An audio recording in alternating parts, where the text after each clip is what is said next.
Welcome to Uplift You. This month's focus is on well-being. We invited Savyna Darby on this podcast to answer some important questions around this topic. Savyna, a versatile professional with 2 decades of experience in traditional and immersive technologies, runs her own production company, the White Lotus Picture Company. Actively involved as a producer and creative director for the upcoming feature film, The Boy Who Belonged to the Sea, marking a noteworthy chapter in her evolving career. Are there specific strategies or mindsets that have helped you overcome obstacles? I refer a lot to Dalai Lama. I remember when he was asked how to travel this long, arduous journey across the mountains, leaving your home and your people, and not knowing if actually he was going to find sanctuary in India. He didn't think about what would happen in the future. He was very much in the present, and he said, "A step at a time." And today, my director reminded me that there was no point to think about consequences in the future, which you cannot control. There's no point thinking about how painful things might have been in the past. You have today, and today you're doing so much. You're working, you're breathing, you're concentrating, you're taking your child for homeschooling, and making sure that you're okay, more than okay, that your child's more than okay, that you've got, little things is to be grateful.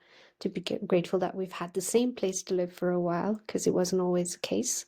We've had a small, but it's our little roof over our head, to be able to look forward to something exciting for dinner. Now Christmas, to be able to watch a Christmas movie every day, traditions that we've created out of nothing, to be able to honor that when there's wars going out and children not being with their families, and families not knowing if they'll see each other again, if they'll have a meal the next few days. But I think it's going back to the basics of being grateful for the very small things, and really not to compare yourself with the life of others.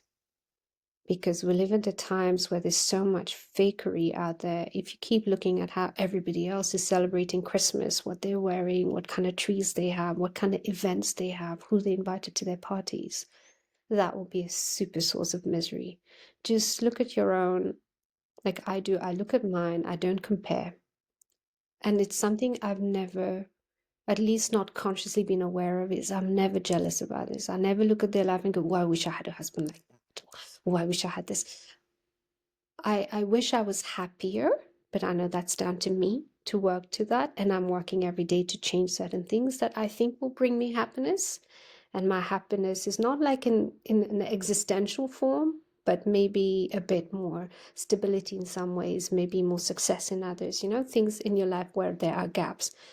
But a lot of it is to do with being in the present and being grateful and taking a step at a time. And when you're not feeling great about where you're at, look at where you were 2, 3 years ago, where you really wanted to be, where you are today, and you realize, actually, I'm here. It's not what I imagined it to be, but I did do it, and I am here.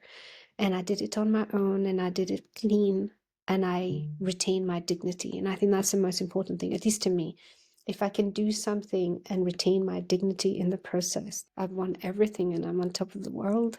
Everything else will come after, if I want it. Thanks for listening, and stay tuned for next week's Me Moment. Make sure to subscribe and join our community.